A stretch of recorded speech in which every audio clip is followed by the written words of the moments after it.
Alana entered the billionaire's yacht in disguise, and an unexpected night of passion resulted in triplets. When the billionaire found out, everything changed in the blink of an eye.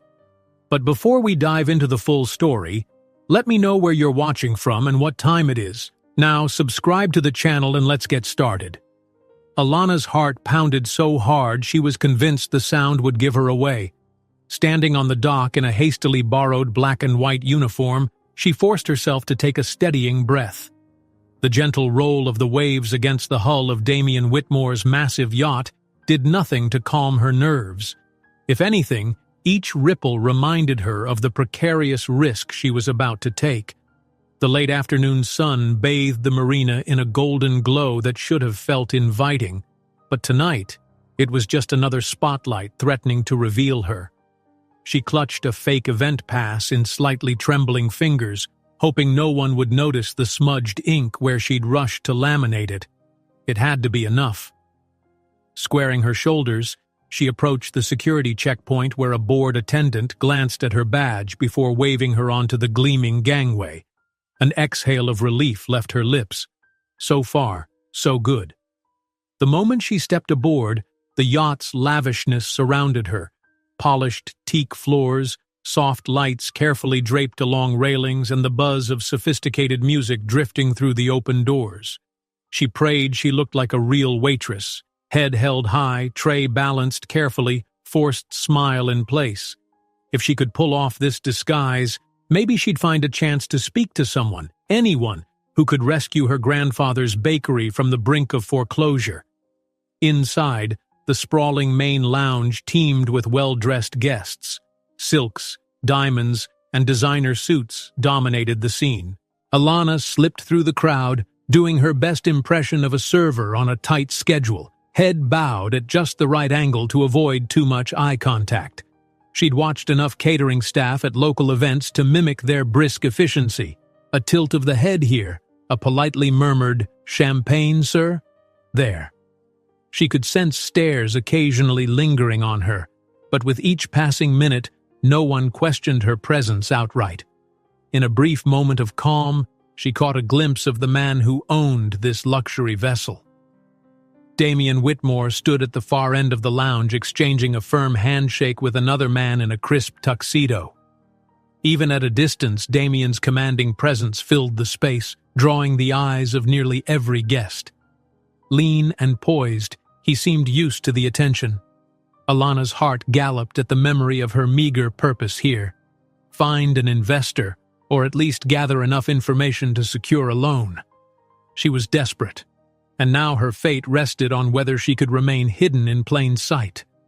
She lowered her gaze and navigated toward the bar area, gliding between servers who wore matching uniforms and carried silver trays. Panic bubbled in her chest when she realized hers wasn't exactly the same as theirs. The collar was slightly the wrong cut, the fabric a shade off.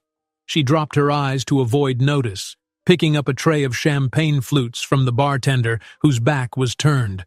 Suddenly, a strong hand clasped her wrist. She froze, nearly toppling the fragile glasses. A towering security guard, broad-shouldered and intimidating, peered down at her. For an instant, Alana thought this was the end of her intrusion. "You," he said curtly, "where's your section? I haven't seen you working anywhere." She forced an apologetic half-smile. I was just told to help with passing these out. My supervisor said to check the upper deck. Important guests need champagne. I might be late." Every word tumbled out in what she hoped was a convincing tone. His critical gaze flicked from her face to her uniform, but just then, another staff member hurried over, calling the guard's name. That brief distraction let Alana slip away into the stream of guests heading upstairs. She could practically hear her pulse hammering in her ears. At the top of a short spiral staircase, she found a smaller gathering area. Here, men and women conversed in hushed, refined tones beneath soft lighting. Beyond the tinted windows lay the glistening lights of the city, the promise of success always twinkling just out of reach. Alana forced a measured breath and pretended to set champagne flutes on a nearby table, listening for any snippet of conversation about financing, loans, or philanthropic ventures. In that moment, Letitia, her one ally in this scheme, peered around the corner. The relief on her face was evident. They both knew how close Alana had come to being discovered. Letitia discreetly mouthed that she'd continue to distract security if necessary, then slipped back downstairs. Alana felt a wave of gratitude. Letitia's help had been invaluable. She was the one who'd arranged the stolen uniform, forging references when Alana couldn't. Stealing her courage, Alana returned to the main deck, the tray balanced on her arm, wearing that polite, unreadable expression she hoped looked professional. She stopped short when she spotted Damien again. He stood now in a circle of elite business people, listening intently with hands clasped behind his back. His expression was thoughtful, and the lines of his tailored suit exuded quiet power. If rumors were true, he was as ruthless in business as he was extravagant in lifestyle. Could someone like that be the salvation of a struggling bakery? She could almost laugh at the absurdity. A huge gulf separated them. He was a billionaire with global connections, and she was a nobody from a family-owned shop about to crumble. Still, there was no denying that if anyone could help, it would be a man like him. The question was how to approach him without being thrown off the yacht. As she lingered at the periphery of his group, a wealthy socialite brushed past her, nearly knocking the tray from her hands. Alana stumbled, managing to keep the tall flutes upright, but not before the sharp clang of glass broke through the polite chatter. She could feel dozens of eyes turning to stare, the hush that followed suffocating her. One pair of eyes belonged to the security guard from before. He began maneuvering through the crowd toward her. Without missing a beat, she bowed her head in apology, murmured something about restocking, and swept into a side corridor that led to the yacht's private quarters. Her heart thumped wildly. One more slip, and she'd be dragged out by her elbow, never to set foot near Damien Whitmore again. She found a quiet alcove, stepping inside to catch her breath. Faint, distant laughter and clinking glasses from the main salon filtered through the walls, reminding her she had only minutes, or even seconds, before the guard found her again. She clutched her phone in her apron pocket, thinking of the padlock on the bakery doors that might go up any day now, and her grandfather's anxious voice over the phone. They were running out of time. A light footsteps approached. Panicked, she turned, only to see a real waiter, carrying a tray of hors d'oeuvres. He barely noticed her, too focused on his own tasks, and continued on his way. Alana closed her eyes, steadied her breathing, and made a snap decision. She needed to mingle again, maybe glean a conversation or two about potential investors. She adjusted the collar of her uniform, pushed her shoulders back, and headed out. Re-emerging into the lounge, she pretended to check on a display of pastries. The guard was there, scanning the room. Before he could catch sight of her, someone else entered her line of vision. Damien, finishing up a conversation, pivoting in her direction. She ducked her head, but it was too late. He paused. Her heart lurched. Was he about to call her out? Seconds stretched to eons. Then a group of laughing guests approached him, drawing his attention away. She exhaled, grateful for the temporary reprieve. She picked up a new tray, adjusting it carefully in her hand, and ventured to the far side of the room. If she could just remain inconspicuous a bit longer, maybe she could talk to someone about her financial crisis. Barely 20 paces in, the guard blocked her path. His suspicions were clearly mounting. She forced a little cough. "I'm out of champagne," she lied, indicating the empty tray. "They want more on the upper deck." He narrowed his eyes, but a waiter passing behind them nodded, corroborating the need for more drinks. "Fine," the guard grumbled at last. "Go, but I'll be watching." Alana nodded stiffly and slipped past. The fear fluttering in her chest was nearly overwhelming, but she forced herself to keep moving, focusing on each careful step. Finally, she believed she was safe. She exhaled and rounded the corner, eyes downcast to avoid further notice. Relief washed over her at the thought of having outmaneuvered suspicion, at least for tonight. But an unsettling sensation made her glance up. From the other side of the lounge, Damian Whitmore was looking directly at her. His gaze was steady, and a faint, knowing smile curled his lips. A surge of heat crawled through Alana's cheeks as realization set in. He might have been watching her for far longer than she realized. Just as she thinks she's safe, Alana looks up to see Damian Whitmore staring directly at her with a faint, knowing smile, leaving her to wonder if he sees straight through her disguise. Alana's lungs felt tight as she stood there, frozen by Damian Whitmore's gaze. The faint smile that played on his lips seemed to hint he already knew far more about her than she wanted. Yet before she could react, a sudden burst of laughter and applause from the adjacent lounge pulled his attention away, releasing her from the momentary trap of his stare. She ducked behind a group of elegantly dressed guests, heart hammering, carefully placing her empty tray on a nearby table. In the swirl of voices, she overheard someone mention the name Whitmore with a mixture of respect and envy. It was obvious Damian's presence dominated this gathering, not just because he owned the yacht, but because his magnetic energy drew notice wherever he went. Skirting around the outskirts of the main room, Alana snatched a quick glance toward the corridor she'd used before to evade the security guard. Nervous tension still thrummed in her veins. If not for her desperate need to save the bakery, she would have never risked a stunt like this. A small voice in the back of her head whispered, "You're in over your head." But she forced it aside. There was no going back now. Just then, she felt a hand on her shoulder making her jump. Damian's assistant, a trim man with neatly combed hair and a severe expression, stood behind her.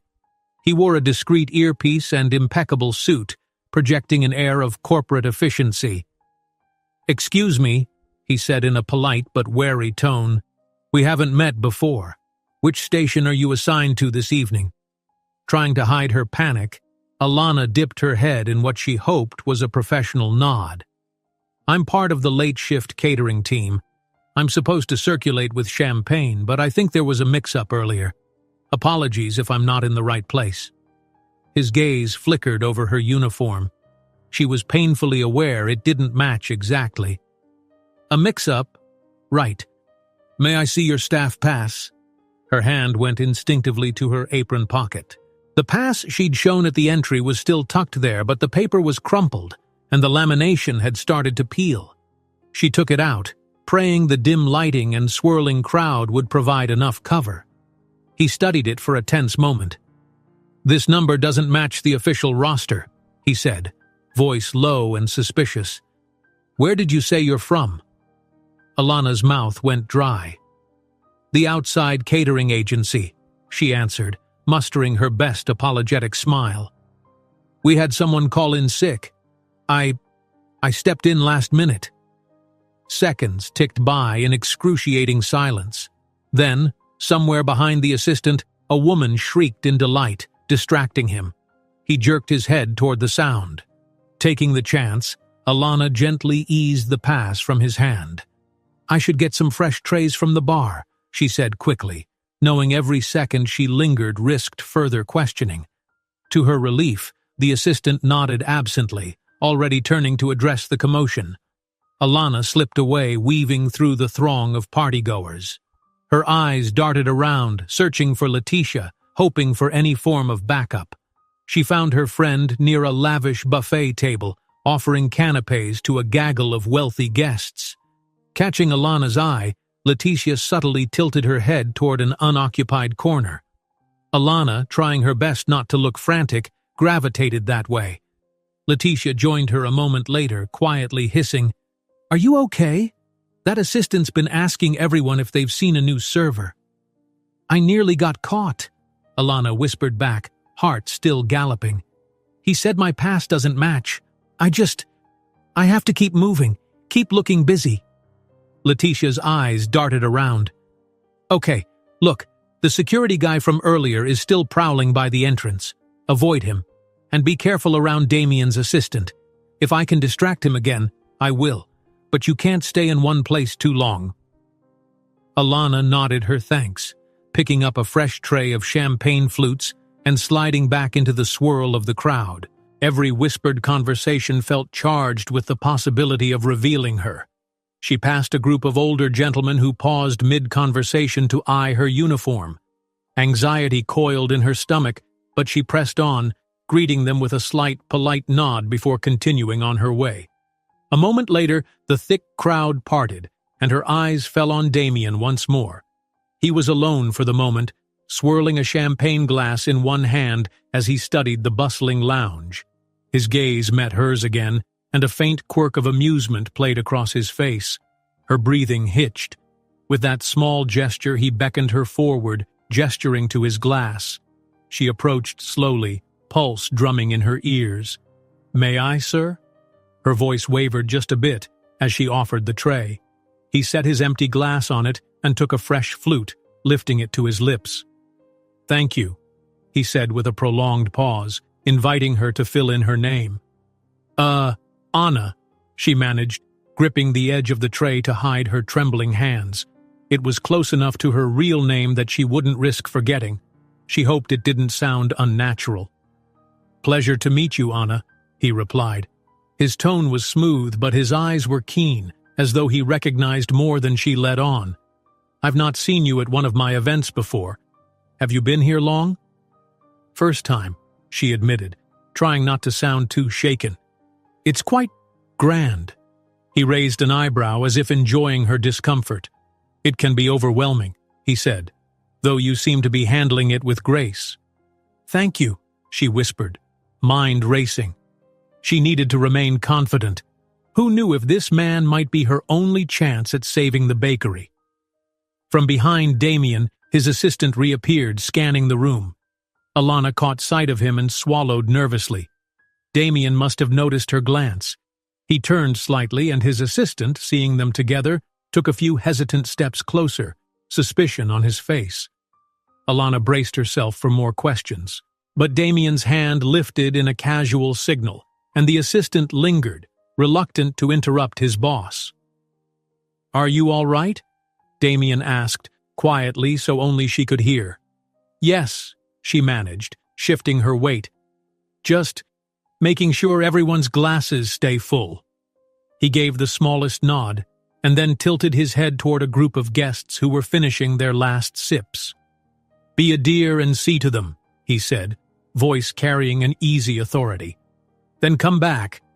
I'd like a word, if you can spare the time." Her stomach fluttered at the thought. She nodded and moved away, dispensing champagne to the circle of chatting guests.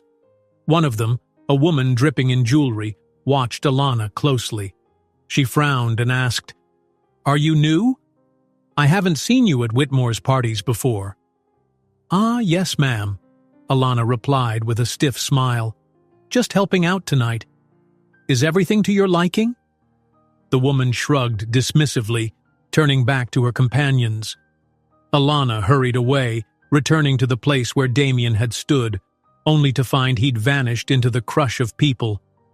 A wave of disappointment and relief flooded her simultaneously. She wasn't sure if she wanted to find him again or stay safely out of sight. A swirl of chatter and music surrounded her. Waiters in identical uniforms zipped back and forth, clearing plates and empty glasses. The yacht's extravagance sparkled in every corner, from the glossy railings to the glittering chandelier that caught the reflections of the city skyline. Suddenly, a hushed voice reached her ears. Two socialites near the bar were huddled close, casting glances in her direction. "You see her?" one said. "She's obviously not from the usual staff. Who do you think she is, catching Whitmore's eye like that?" The other woman snickered. "Probably some random caterer who thinks she'll charm her way into his checkbook." Alana felt a hot flush creeping up her neck. She forced herself not to meet their gaze. It was painful to admit how close they were to the truth. She was, in fact, desperate for financial assistance. But the way they said it, dripping with disdain, stung her pride. She gritted her teeth and focused on finishing her rounds. Turning a corner, Alana almost collided with the security guard who'd been trailing her earlier. She managed a tight smile and quickly murmured, I'm just delivering more glasses upstairs, bracing for him to call her bluff. Yet at that very instant, a minor commotion erupted in another section of the lounge. A waiter spilled a tray of hors d'oeuvres. The guard turned his attention to the accident, letting her slip past once again. Her heart pounded as she made her way to a quieter alcove where the music's volume mellowed. She set her tray down, trying to steady her nerves. The tension was almost suffocating, but at least she had a moment to gather her courage. She glanced around to ensure no one was watching, wondering if it might be wiser to leave before she caused an even bigger scene. That was when she felt a presence behind her. Damien stepped forward, seemingly materializing from the shadows. His expression was unreadable, but his voice was gentler than she'd expected when he said, "I was starting to think you'd gone." She swallowed, just trying not to get in anyone's way. He studied her silently for a moment. She couldn't tell if he was deciding whether to confront her or do something else entirely. Finally, he held out his arm in a courteous gesture, signaling for her to walk with him toward a nearby set of stairs. She followed, her pulse thudding in her ears as they climbed to a smaller, more private deck. The music softened behind them, replaced by a gentle breeze off the water. They stood side by side, gazing down at the swirl of elegant guests. The lights of the harbor shimmered beyond the windows, wrapping them in a hush separate from the party below. Damien took a sip of champagne, eyes still trained on her. "You seem uneasy," he remarked. "Not quite sure if you belong." She summoned a flicker of confidence. "It's not every day I end up on a billionaire's yacht." He nodded, a small smile tugging at the corners of his mouth. "Yes, I suppose it isn't. Though for you, I suspect there's more to it than mere curiosity." Alana's breath caught. Was he outright asking why she'd risk infiltration? She wondered if she should spin a lie or reveal just enough to earn his trust.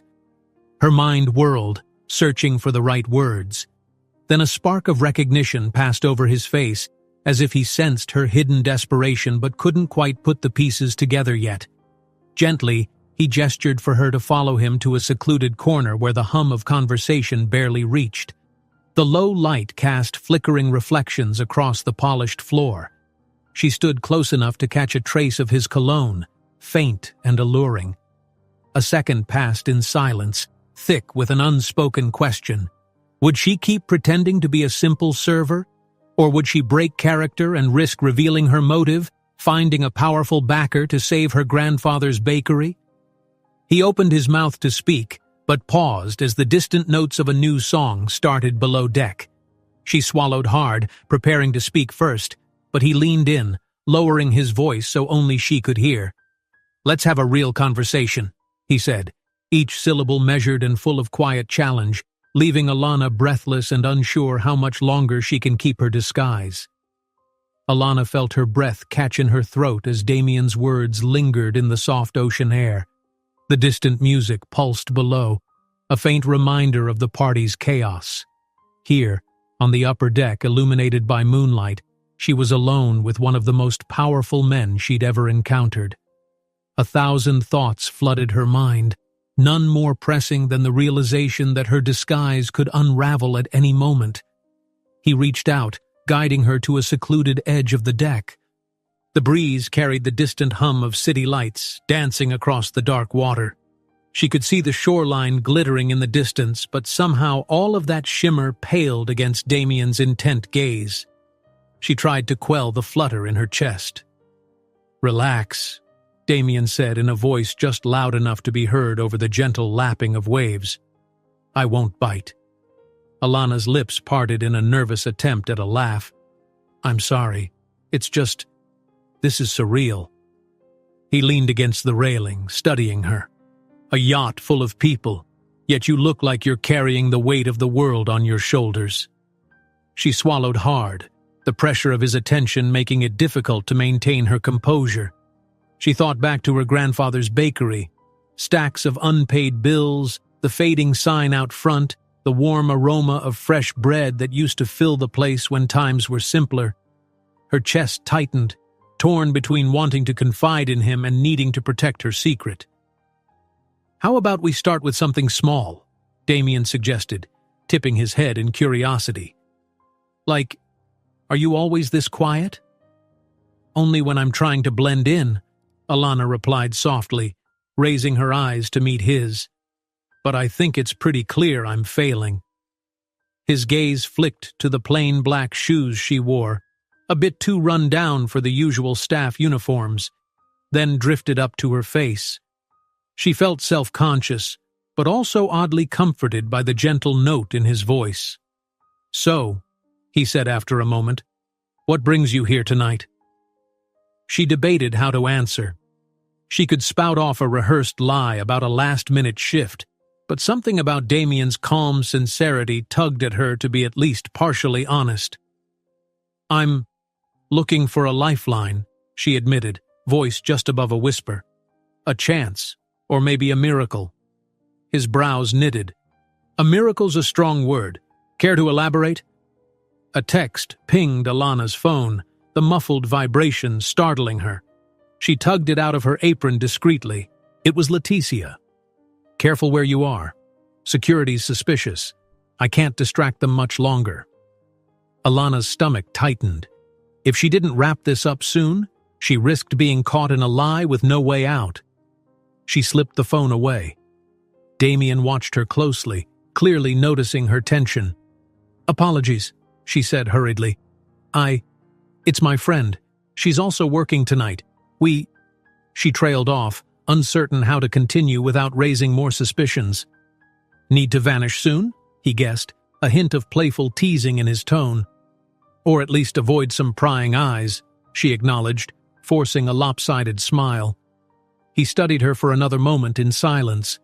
Beneath the moon's glow, she caught the sharp line of his jaw, the faint crease across his brow that spoke of a man with too many responsibilities for one lifetime. He was attractive, yes, but there was more to him. A kind of restlessness, as though he too felt out of place in the midst of glitz and glamour. At the opposite end of the deck, a figure shifted in the shadows. Alana's eyes darted there, catching a silhouette moving behind the tinted glass. The hair on her arms prickled. She wasn't alone here. Someone was watching. She thought she saw the faint gleam of a phone camera, or perhaps just a reflection of the overhead lights. Either way, her pulse kicked up a notch. Is something wrong? Damien asked, glancing in the same direction, but the figure was gone. No, she lied, swallowing her anxiety. It's just a lot to take in. A quiet laugh escaped him. I understand. My parties can be overwhelming. She shook her head, an unexpected laugh of her own slipping out. This is so far from what I'm used to. He looked intrigued by her candor. Where do you usually spend your evenings, if not dressed in a server's uniform at a yacht party? She almost said, wiping down bakery counters, counting pennies to pay rent. Instead, she bit her tongue. Doing simpler things, she replied softly. But life got complicated. An echo of footsteps from the lower deck made Alana tense.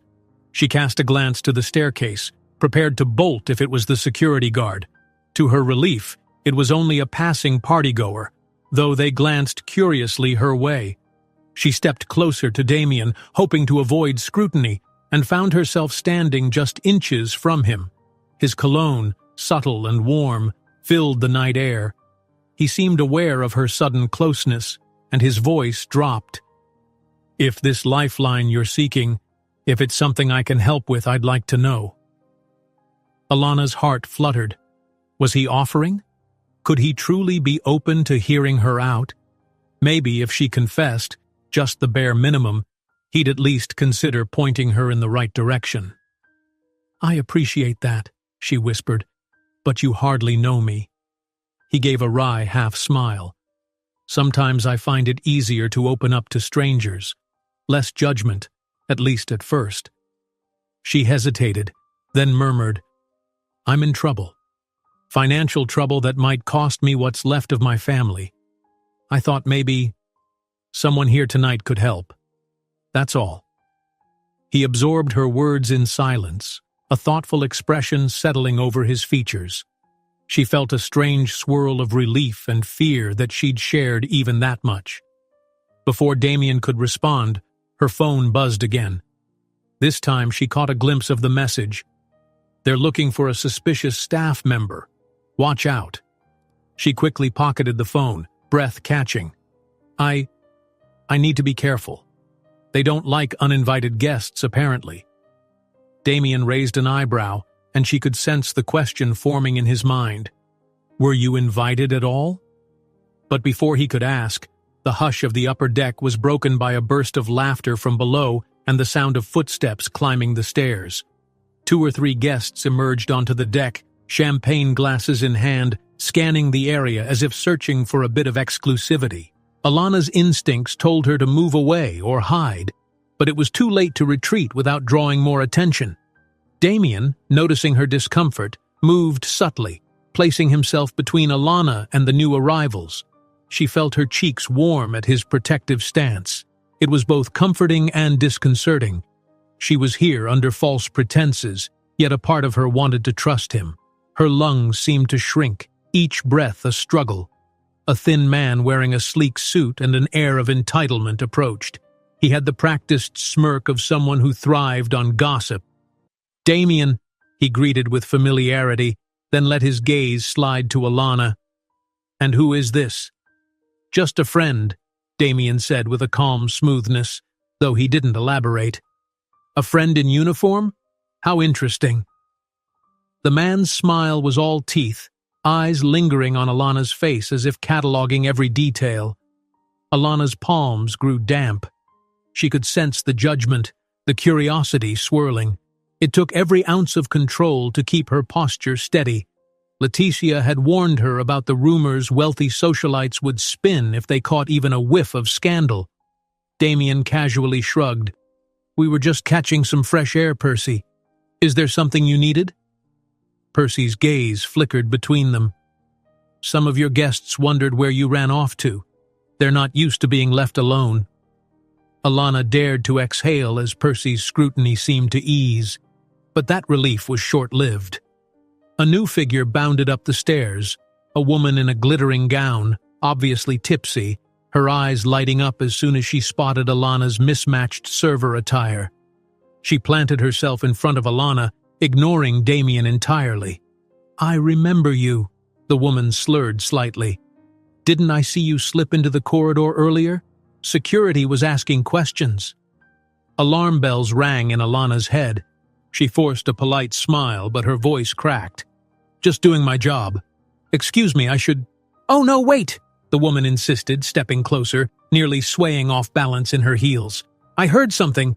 You're not on the official staff list, are you?" Alana's pulse thundered. She shot a panicked glance at Damien. The suspicious partygoer's eyes narrowed, and the quiet tension on the deck solidified into something sharp. Percy, catching wind of the drama, inched closer with his curiosity piqued. Damien's shoulders squared.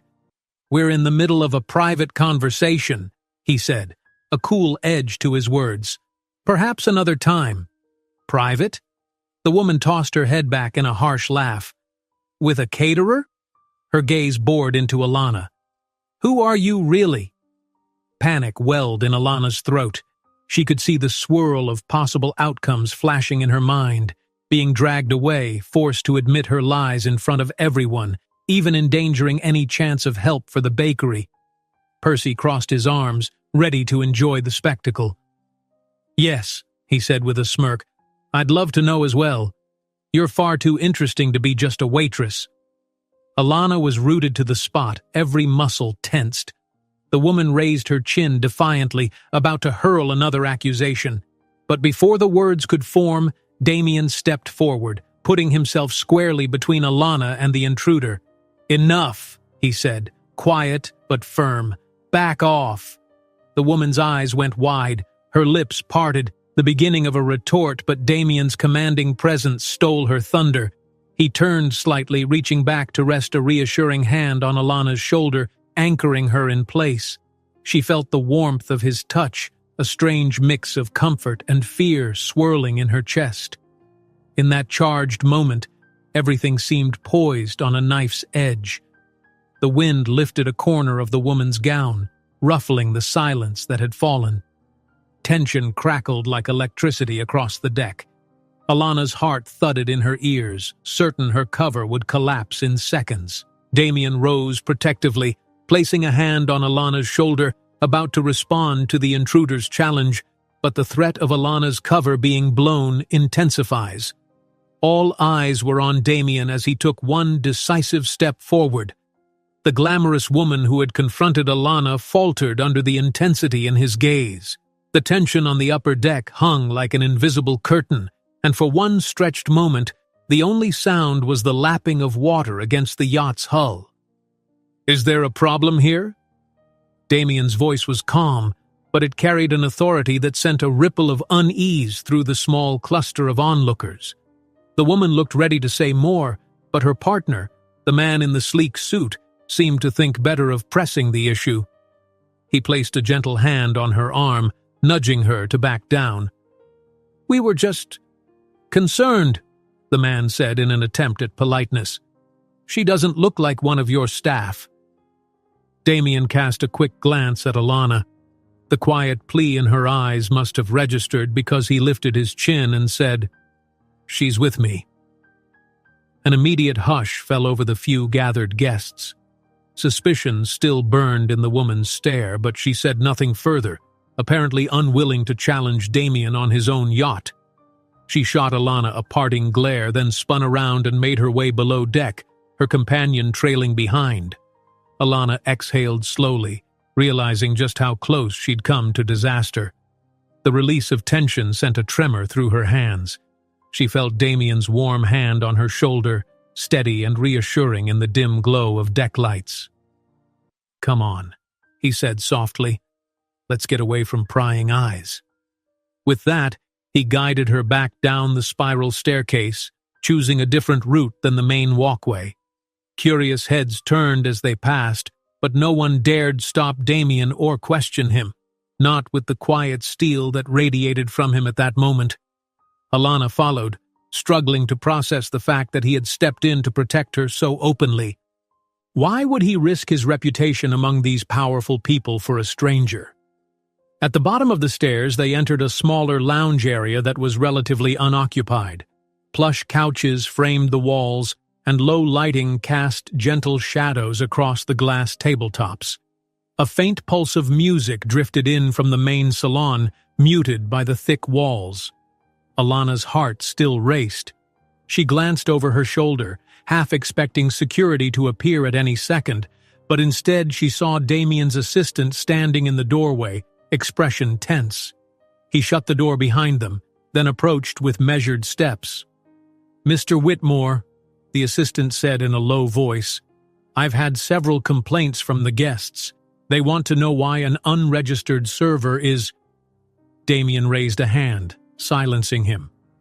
"She's my guest," he said evenly, never breaking eye contact with his assistant.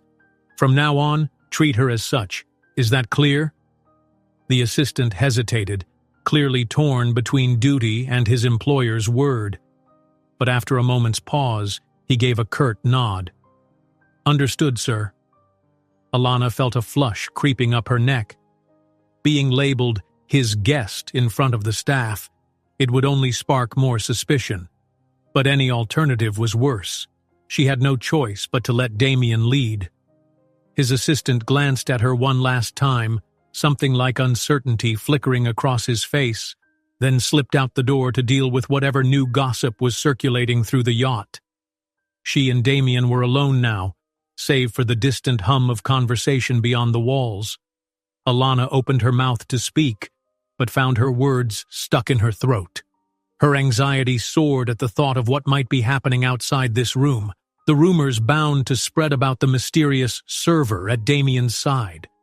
She managed a small breath and whispered, "Why did you do that?" Damien crossed the space between them, his footsteps muted by the plush carpet. "I couldn't very well let them tear you apart, could I?" His tone was light, but she picked up a thread of genuine concern beneath it. She sank onto one of the couches, trying to steady her thoughts. The events of the night had spiraled faster than she ever imagined. She was supposed to sneak onto the yacht, gather some leads, and slip out unnoticed. Now Damien Whitmore was publicly siding with her, fueling speculation she couldn't begin to control. As if reading her worry, Damien took a seat across from her and pushed a glass of water her way. "Drink," he said gently. "It's been a tense evening for you." She accepted it gratefully. The cool water steadied her nerves. Lifting her gaze, she met his eyes and ventured, You've thrown fuel on the fire. People are going to talk." He shrugged. "They talk anyway. I can handle it." Her mind spun with conflicting emotions. Part of her wanted to trust him, to cling to this unexpected lifeline. Another part warned her that all of this could be a temporary illusion. He might see her as a curiosity, or worse, a puzzle to solve. "I appreciate what you did," she said at last, "but I can't pretend that this won't cause more trouble for me. I didn't exactly come here in a legitimate way." Damien studied her with that steady calm she was beginning to recognize as his defense against the world. "Maybe not," he acknowledged, "but we've come this far. Tell me, is there anyone else I should inform about your new status as a guest?" Before she could answer, Leticia poked her head in through the door, relief flooding her face when she saw Alana unharmed. She stepped inside, lowering her voice as she said, "I heard what happened upstairs. I was worried security might have—" Alana rose from the couch, crossing quickly to her friend. "I'm okay, thanks to him." She jerked a thumb in Damien's direction, feeling a strange mix of gratitude and apprehension. Leticia shot Damien a polite if cautious smile. "I just wanted to make sure, word spreading fast, that Mr. Whitmore is escorting a mystery woman around. Some people aren't exactly thrilled about it." Damien's expression was impassive.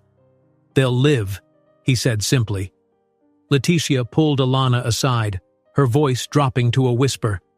"Look, I'm trying to contain the rumors, but the more Mr. Whitmore steps in for you, the more attention you'll draw. Are you sure you're okay with this?"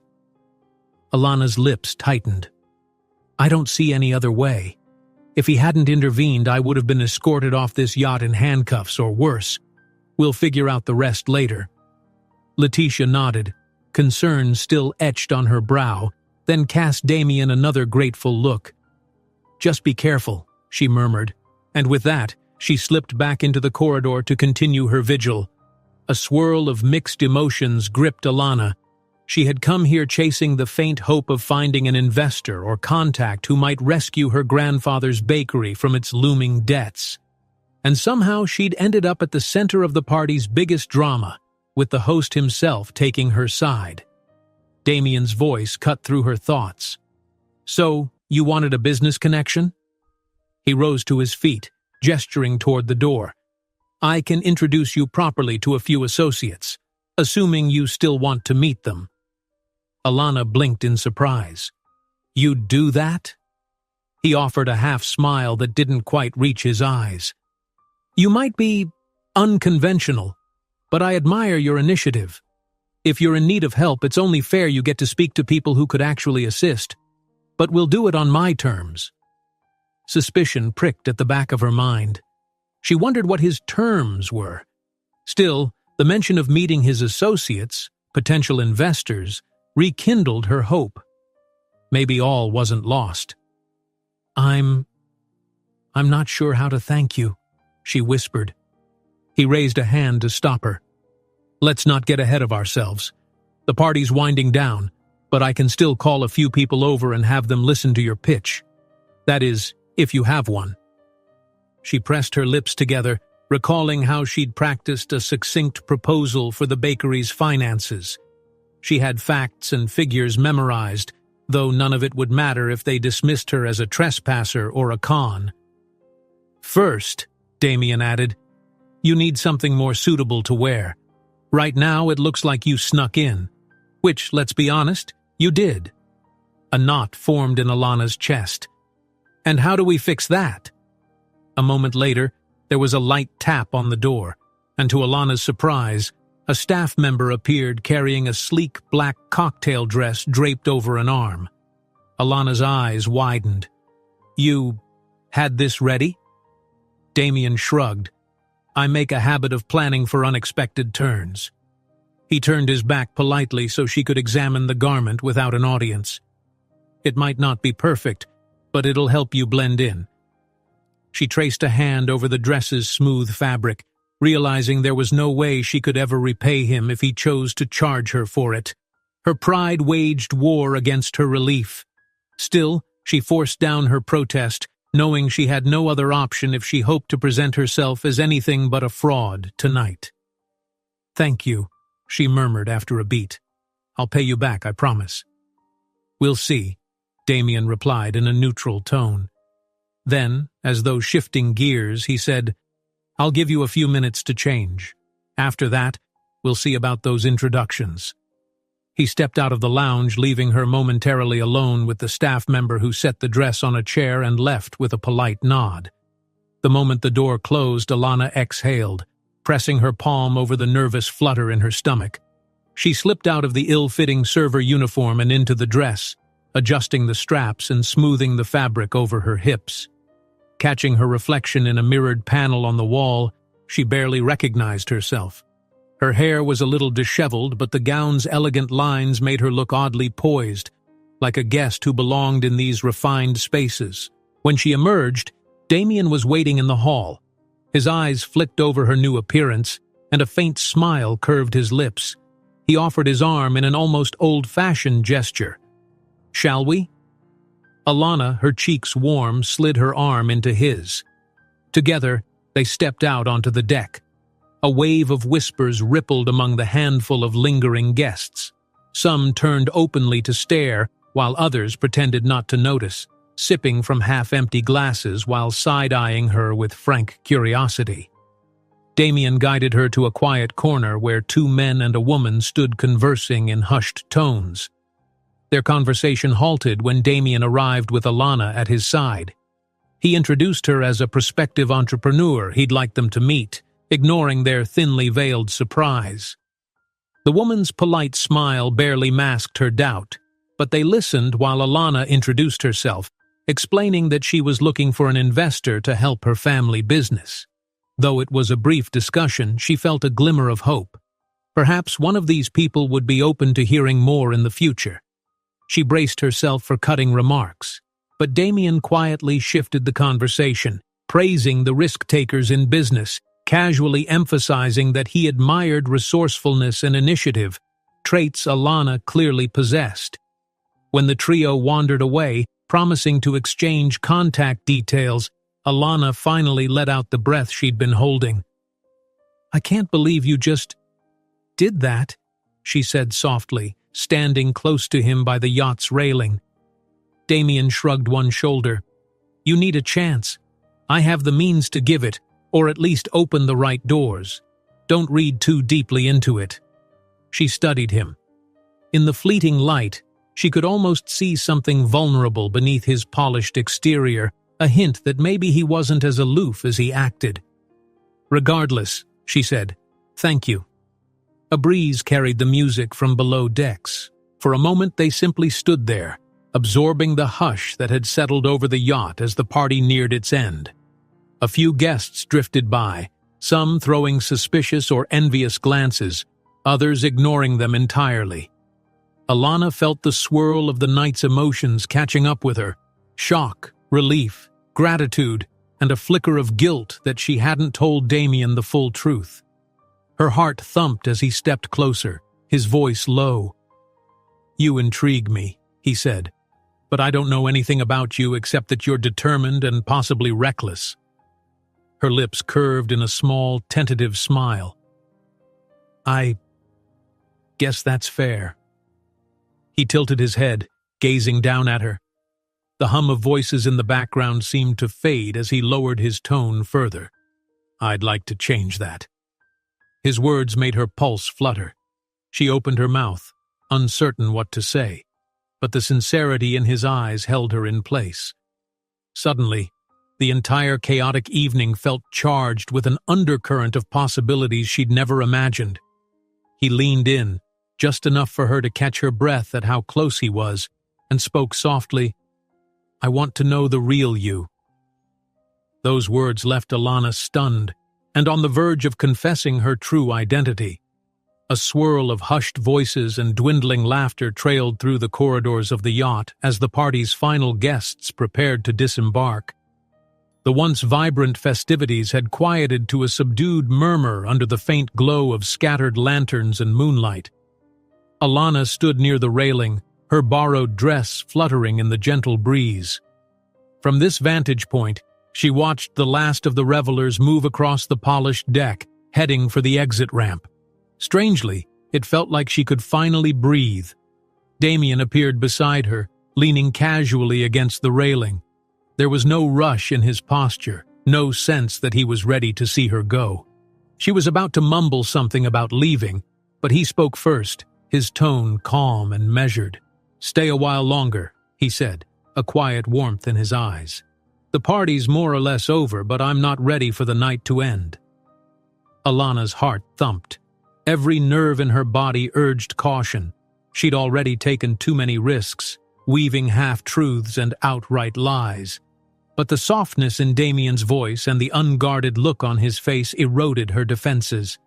For a moment, they both gazed over the rippling water, listening to the distant hum of engines from other boats in the marina.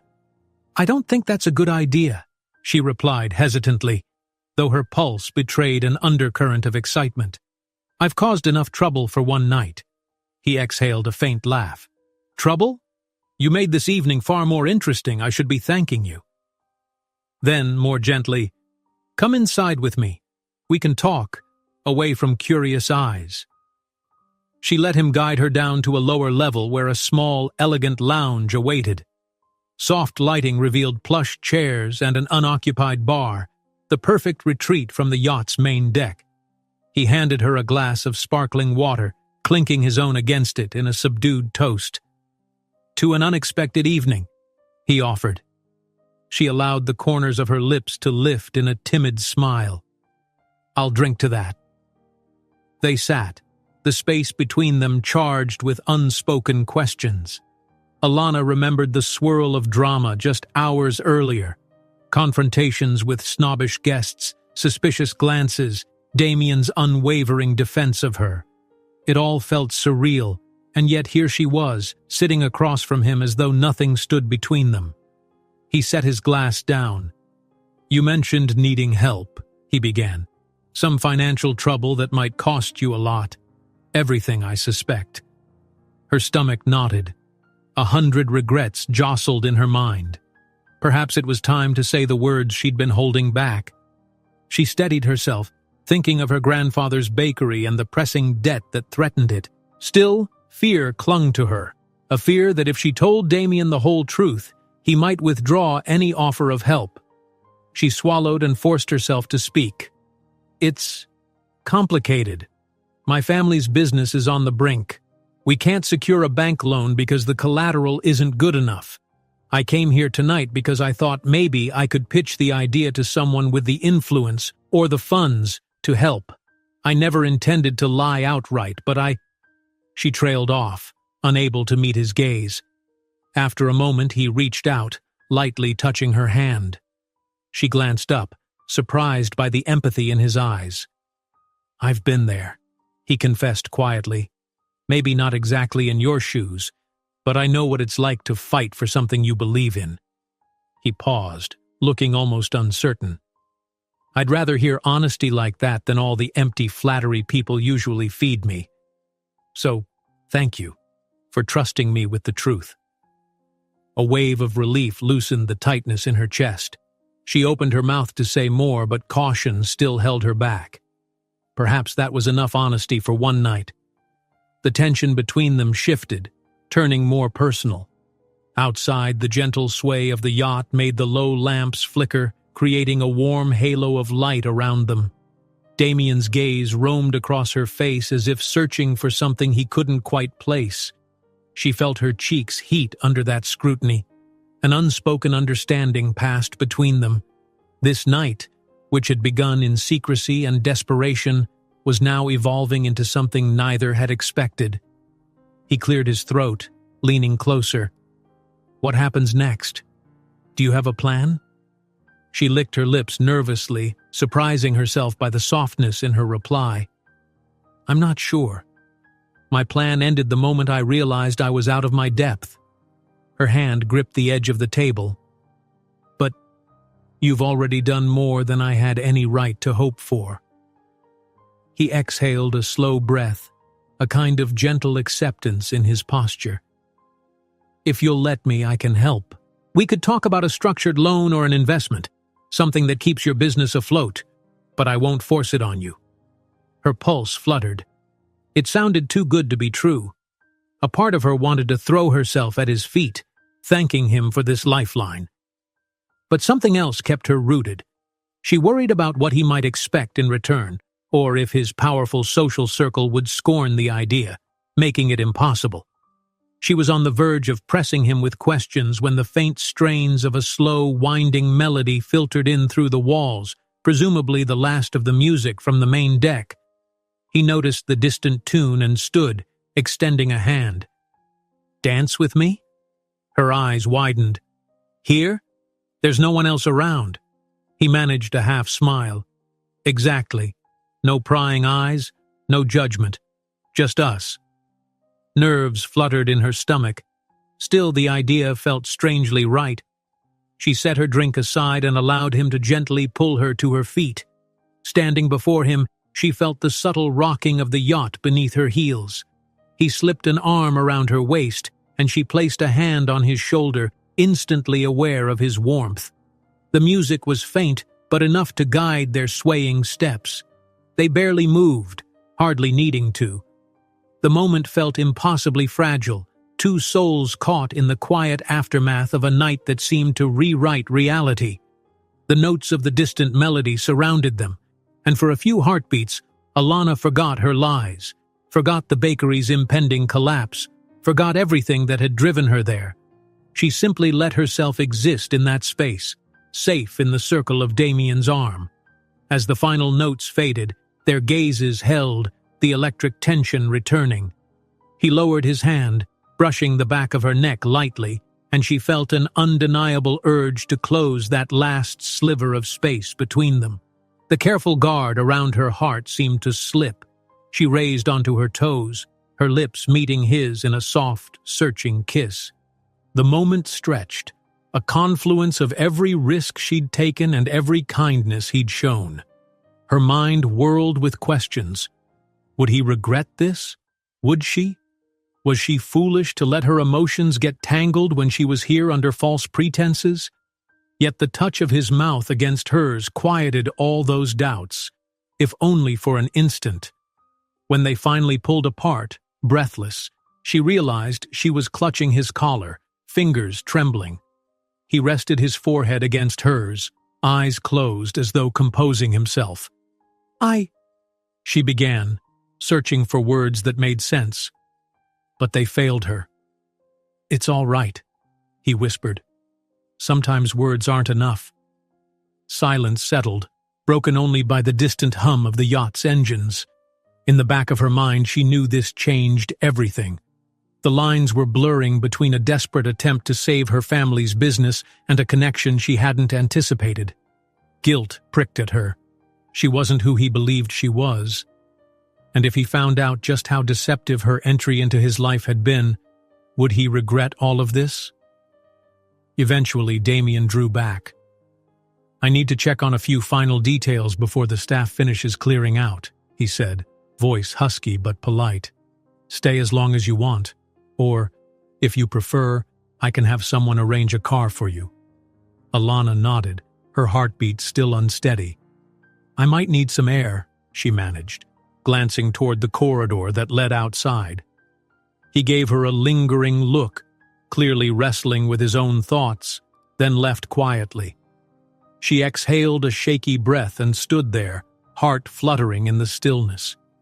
In the hush, she realized how deeply she'd let him in, despite all her protective walls. Needing distance, she found her way back to the open deck, where only a handful of staff remained, collecting stray glasses and extinguishing decorative lights. The sky was a deep, velvety blue, studded with the last stars visible before dawn, A few of Damien's acquaintances ambled down the gangplank, making their final departures. Sensing she should slip away before anyone asked more questions, Alana moved to the far edge of the deck, scanning the now quiet marina. The memory of Damien's lips against hers lingered like a promise, or perhaps a warning. She knew she couldn't leave forever without speaking to him again, not when there was a chance he could help the bakery. But confusion knotted her stomach, and she feared she'd only entangled her problems further. She made her way to the main exit, heart heavy with a swirl of emotions. After a few steps onto the pier, she paused to check her phone. A single text from Leticia glowed on the screen, the timestamp only minutes old. "What have you done?" In the hush of dawn's first light, Alana stood behind the counter of her grandfather's bakery, shoulders stiff from another sleepless night. It had been nearly 3 weeks since that fateful evening on Damien Whitmore's yacht, and the memories of stolen kisses and whispered promises had given way to the harsh realities pressing in on her daily life. Her grandfather's bakery was still floundering, but she clung to hope like a lifeline, refusing to let the place that held all her family's memories slip away without a fight. She swallowed her exhaustion and turned to the flour-dusted countertop, kneading dough for the day's first batch of bread. The repetitive motion normally soothed her, but lately, everything felt off. Her arms were heavier, her stomach queasier. It was as if her body had betrayed her overnight. Ignoring the buzzing in her head, she tried to focus on the dough beneath her palms, pressing and folding, pressing and folding. A sudden wave of dizziness blurred her vision. The bakery's bright lights seemed to flicker, and a sharp ringing filled her ears. She gasped, stumbling back against the flour bin. Her grandfather, preparing pastries a few feet away, rushed over, voice trembling. "Alana! You all right, Menina?" She wanted to reassure him, but the floor pitched under her feet, and for a moment she feared she might pass out. Gathering her last scraps of composure, she managed a shaky smile. I'm okay, just a little tired. Didn't sleep well." She placed a hand on the edge of the counter, clinging to it as though it were a lifeboat. Her grandfather's brow creased with concern, but she insisted she was fine, and eventually he went back to shaping dough, though his wary glances followed her every move. Not long after, Alana slipped away to the small storage room, needing a moment to clear her head. That's when she noticed the date on the calendar pinned to the wall. 3 weeks, and not a single sign her monthly cycle was starting. A cold flutter of realization rippled through her. The more she thought about her symptoms, her fatigue, her newfound aversion to strong smells, that persistent queasiness, the more her worry fanned into alarm. She left the bakery early, feigning a headache, and went straight to the nearest clinic. By the time she stepped inside the examination room, her pulse hammered so loud she was sure the doctor could hear it. After a quick check, some questions, and a test, the doctor returned with an unreadable expression. "You're pregnant," the woman said, compassion in her eyes. "And from what the ultrasound suggests, you're expecting 3 triplets." Alana felt her heart leap to her throat, confusion and panic threading together in a dizzying storm. Triplets?" she echoed, hardly believing the word. Her mind conjured an image of Damien Whitmore's face, the memory of that charged night on the yacht. 3. The word seemed impossible to grasp. She left the clinic in a daze, prescriptions and pamphlets crumpled in her bag. Questions buzzed in her head. Should she tell Damien? Would he even believe her, or would he assume she was trapping him? The bakery's looming closure weighed on her already shaking shoulders, and the pressure nearly crushed her resolve to stand upright. Later that afternoon, she found herself at a small cafe, huddled over a table with Leticia, who stared in disbelief. 3? Leticia whispered. Meu Deus, you're sure? Alana nodded, tears stinging the corners of her eyes. That's what the doctor said. I don't know what to do. Leticia reached across the table and squeezed Alana's hand. You have to tell him. Damien has a right to know. Alana pulled back, voice catching in her throat. I can't. I have nothing to offer him except a mountain of debt and a scandal. And how do I explain sneaking onto his yacht? All he'll see is a liar. The thought of his betrayal or scorn made her heart twist painfully. She rubbed her temples, trying to calm the ache blooming behind her eyes. Before Leticia could answer, Alana's phone vibrated. She pulled it from her pocket, peering at the unknown number on the screen. After a few rings, she accepted the call, pressing it to her ear in tentative curiosity. "Hello? Is this Alana?" A polite but unrecognizable voice echoed on the line. "I got your number from a business reference. My employer is interested in potentially investing in your bakery." She sat up straighter. "Investing in... Wait, who is this?" The man explained he was just the messenger, working for an anonymous backer who had seen potential in family-owned establishments. If she were interested, they could arrange a meeting to discuss terms. Her head spun with cautious hope.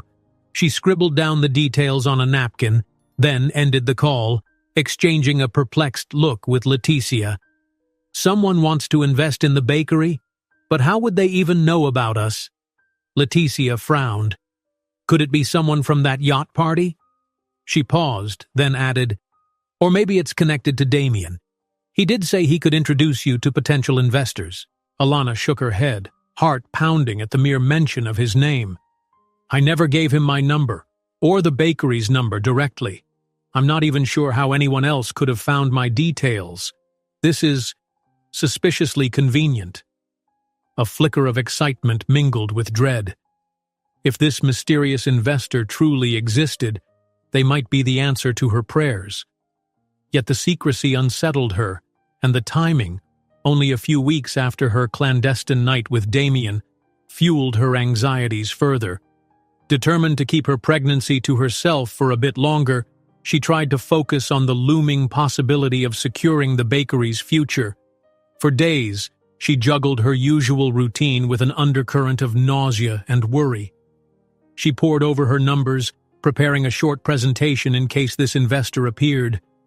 Every morning she woke to her grandfather's tired smile, the lines on his face seeming deeper by the day, and vowed not to let him lose his lifelong dream. When the call finally came to set a meeting, Alana nearly dropped her phone in relief. The man's voice guided her through some initial discussions on what the investor might require, mostly typical business negotiations, but with unexpectedly generous terms. She clicked her pen nervously, scribbling notes. It was too good to be true, and a tiny voice whispered that someone else had to be pulling the strings. That same evening, she confided in Leticia, who looked more convinced than ever. "This has Damien's name written all over it," she said.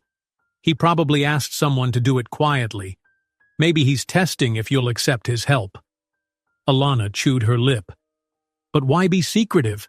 I haven't even told him I'm pregnant. How would he—" She couldn't finish the sentence. She realized how entangled her life had become. Guilt simmered in her chest, wondering if Damien was quietly stepping in, even as she avoided all contact. She recalled the warmth of his arms on the yacht, the promise in his eyes. He didn't strike her as the type to stay silent if he knew the truth, but maybe he had his reasons.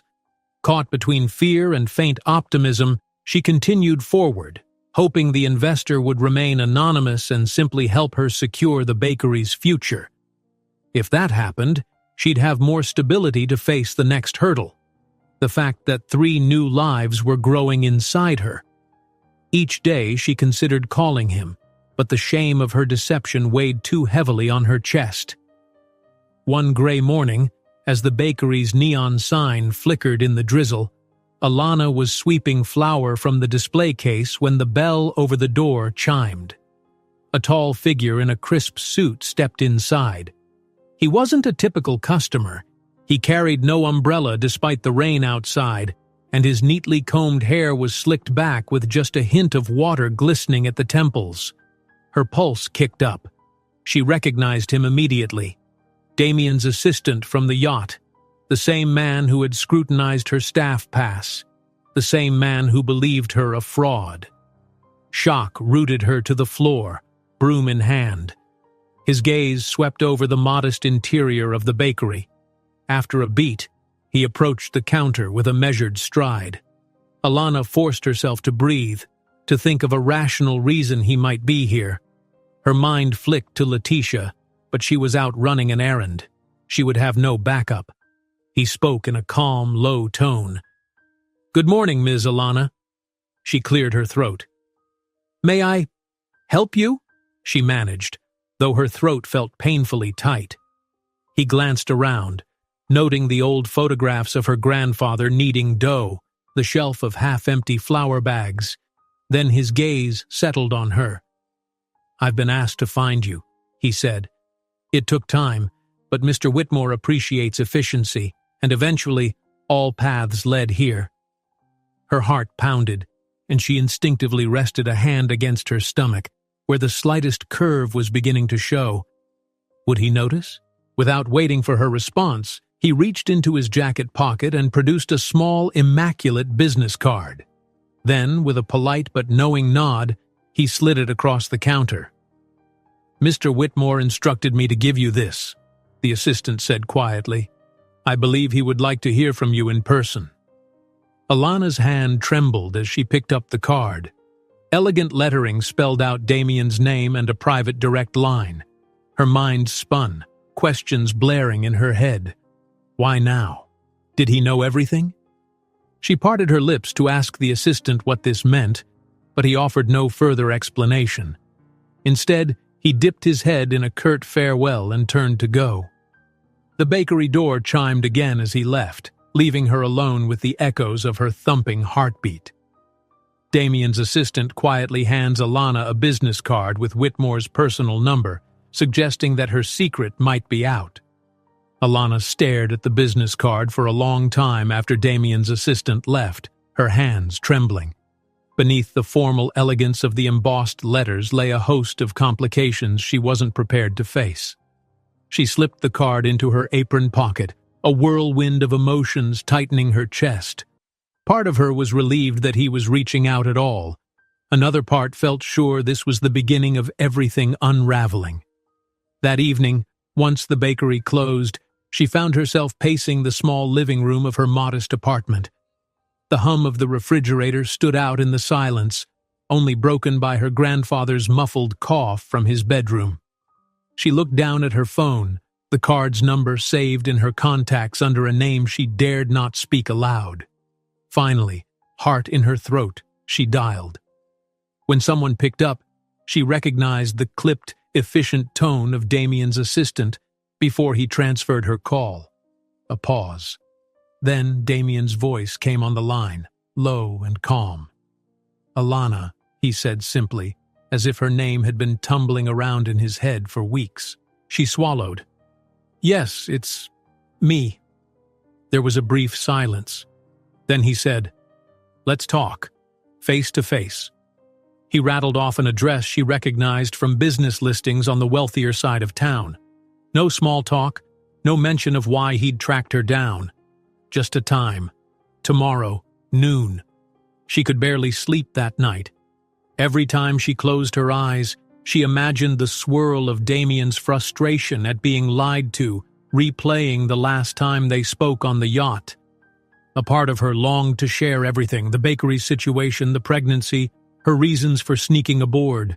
But shame pressed heavily on her chest. If she told him, how would he react?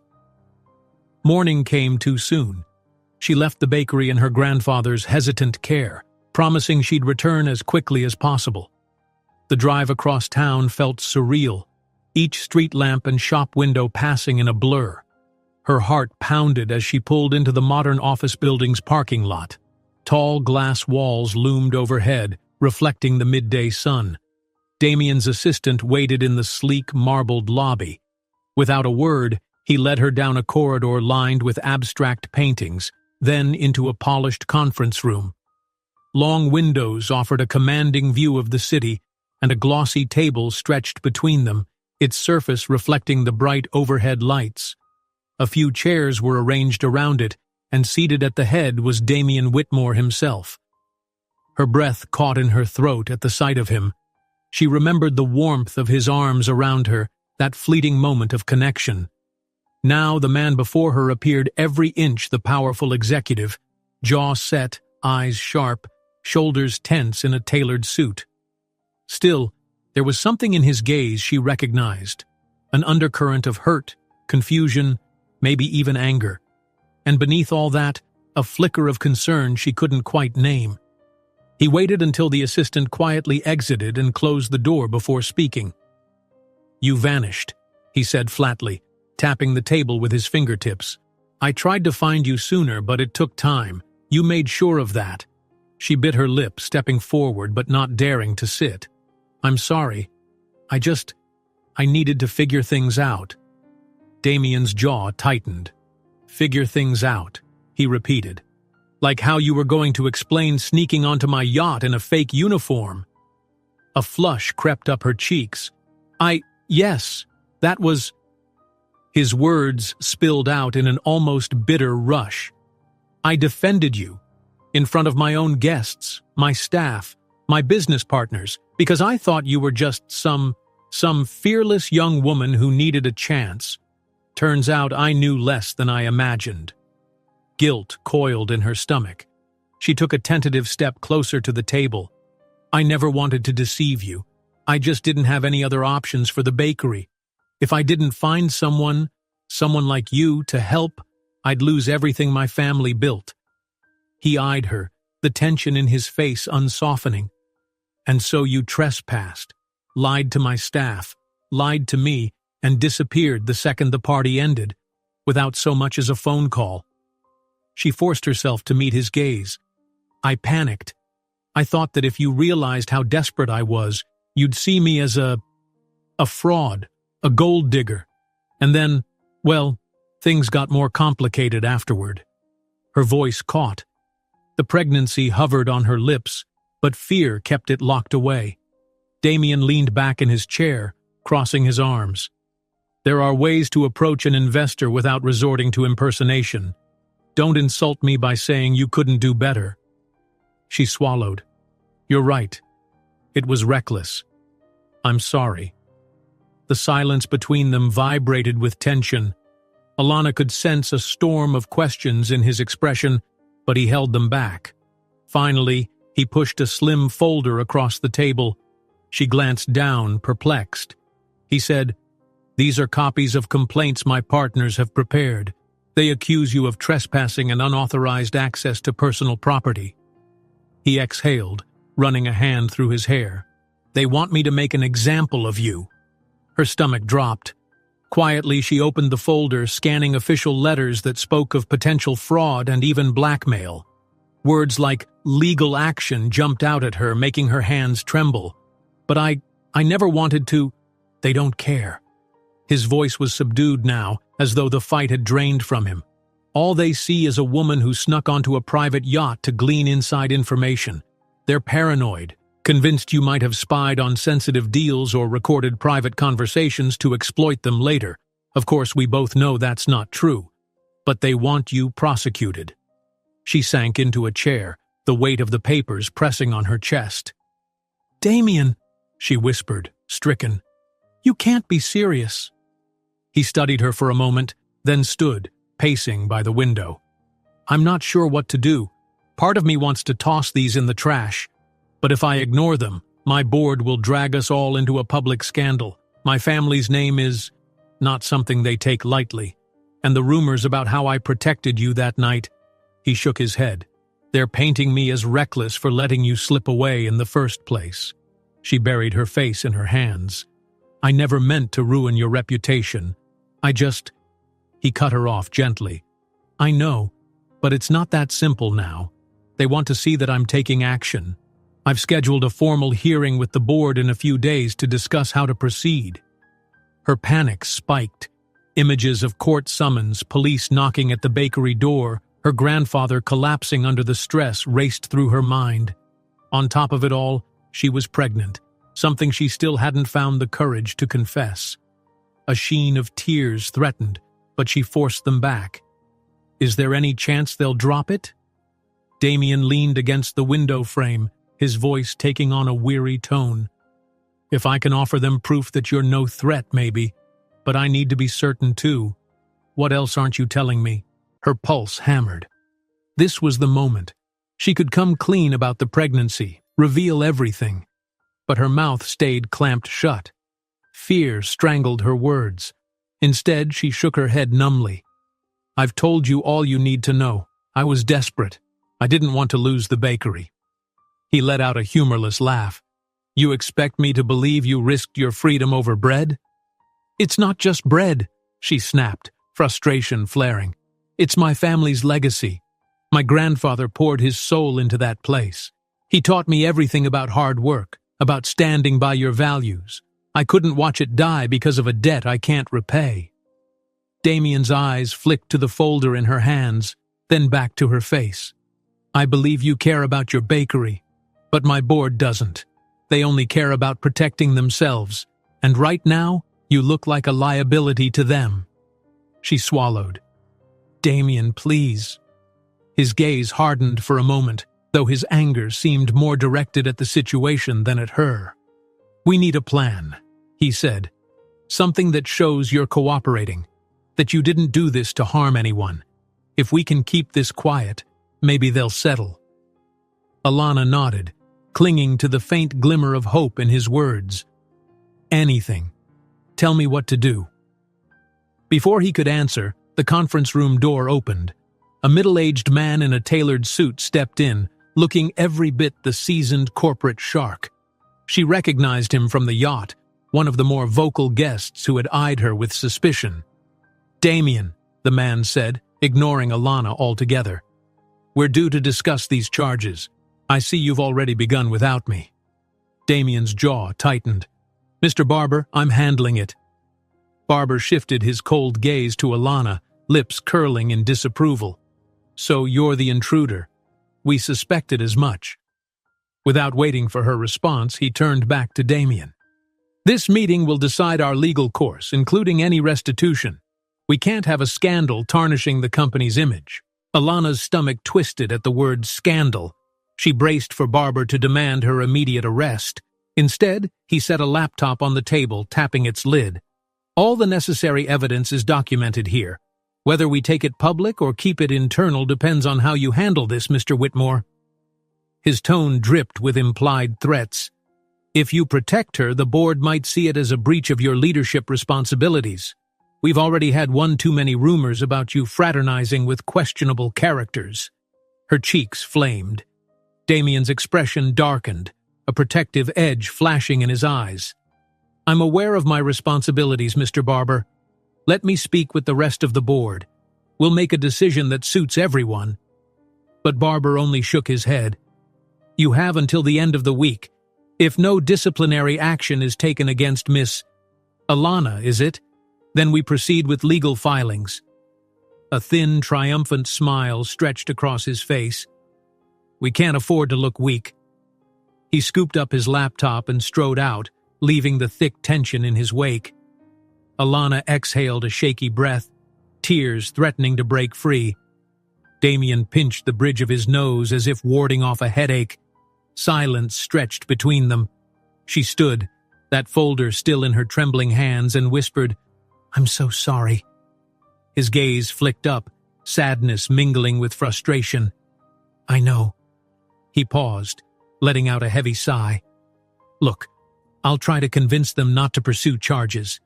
But you have to tell me everything, Alana. If there's another shoe waiting to drop, let me know now. Her pulse drummed in her ears. She knew exactly what he meant.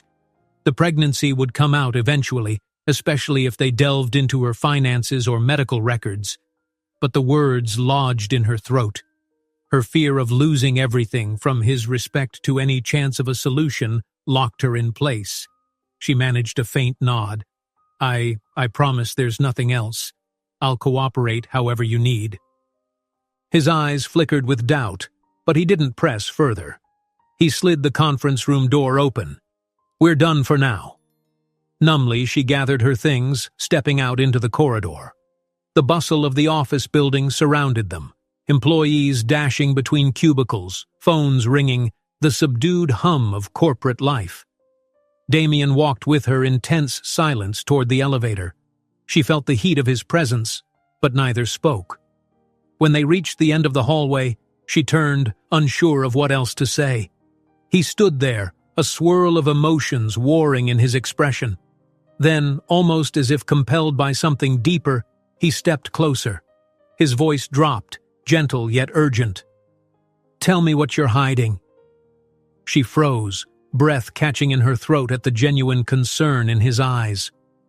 Alana stood frozen in the corridor, Damien's quiet plea still echoing. "Tell me what you're hiding." Her lungs felt constricted, her heart a frantic drumbeat in her chest. The truth pressed on her lips, but fear held it back. His eyes were full of expectation, suspicion, and a lingering concern she couldn't bear to see twisted into betrayal. She parted her lips to speak, but a rush of footsteps halted her. A tall, distinguished figure came around the corner, Damien's uncle, from what Alana remembered of the few family photos online. His polished shoes clicked on the tiled floor, and his stare fixed on Alana like a hawk sighting prey. "There you are," he said, stopping a few paces away. "Nephew, what's this I hear about board matters being complicated by personal entanglements?"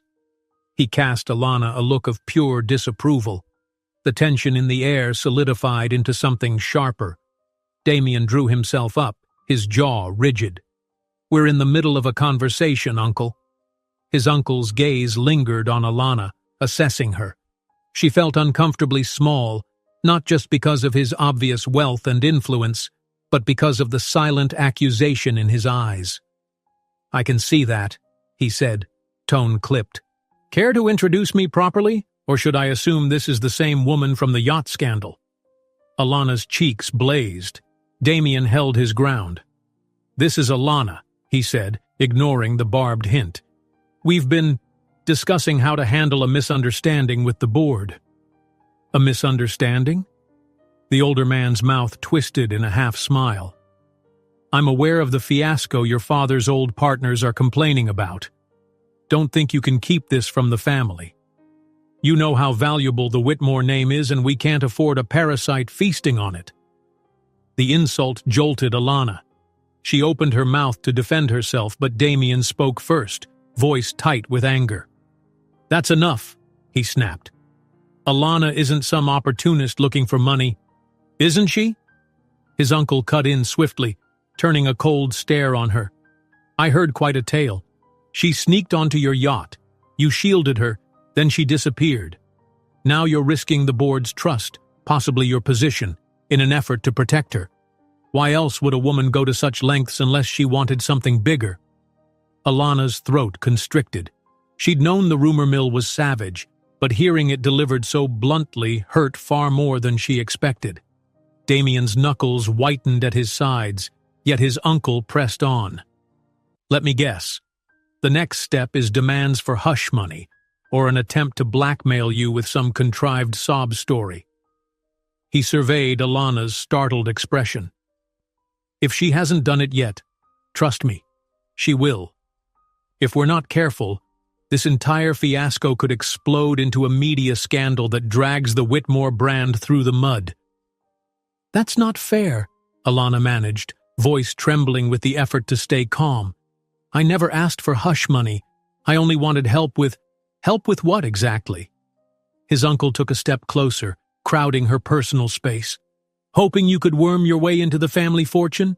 Trying to extort my nephew by threatening to tarnish his name?" She shook her head, tears pricking her eyes. "No, that's not it at all. You don't understand." "Then enlighten me," he challenged, crossing his arms. "I'm all ears." Damien's posture was tense, but he shot Alana a glance that pleaded for calm. She swallowed hard. Here was her chance to tell the truth, yet the presence of his uncle practically snarling at her made the confession 10 times harder. She wrapped her arms around herself, feeling the faint curve of her abdomen. 3 lives depended on her choice right now, and that realization both emboldened and terrified her. She hesitated, but her courage broke. The scene with Mr. Barber, the legal threats, The humiliation of being branded a gold digger in front of Damien's family, it was all too overwhelming. She drew a shaky breath and forced out, "I'm not after anyone's fortune. I have debts, yes, and I hoped Damien might help me find an investor. That's all." Damien's uncle let out a humorless laugh. "Investors, right." He flicked his gaze to Damien. "You hear that, nephew? She sneaks onto your yacht for a business favor. Now your board is ready to drag her to court, and you stand there, apparently smitten enough to ignore the obvious. Think carefully about how this looks." Damien stepped between them, his voice low. "She deserves a fair hearing. And I'm the one who let her stay that night. We both made mistakes, but she wasn't trying to harm anyone." The older man considered him with a faint sneer. "A real pity, how your father's softness lives on in you. The board is done talking, Damien. This is bigger than your personal sympathy. Either you wash your hands of this girl, or you watch your company face a scandal, one that might end your leadership altogether." Alana's heart felt like it was caving in. Damien's uncle tossed her one last contemptuous look, then turned on his heel, striding down the corridor with the crisp confidence of someone who always got his way. Her legs threatened to give out. Damien stayed planted where he was, silent fury emanating from him. She found her voice, barely. "I'm sorry," she whispered. "This is all my fault." He pivoted to face her, dragging a hand through his hair. "Stop saying that. None of this is simple, but you're not to blame for how they're acting."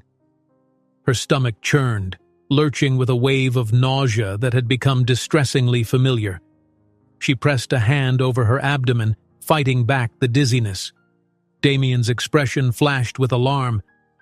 "Alana?" Before she could answer, the hallway seemed to tilt. She stumbled, and he caught her by the arm, steadying her. Concern flickered in his eyes, and he helped her lean against the wall. "Are you feeling sick?" he asked, voice softening. "You look pale." I'm fine," she managed, though her entire body trembled. Her breath came fast, panic rising. "Damien, there's more at stake here than you know." He reached out, gently cupping her elbow. "Then tell me."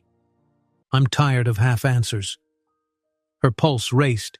She thought of the ultrasound pictures at home, the ones she'd stuffed into a drawer. The first faint flutters she swore she'd felt just the day before. If she didn't speak now, she might never find the courage. Closing her eyes, she forced herself to say the words that had haunted her for weeks. "I'm pregnant." The corridor seemed to go utterly still.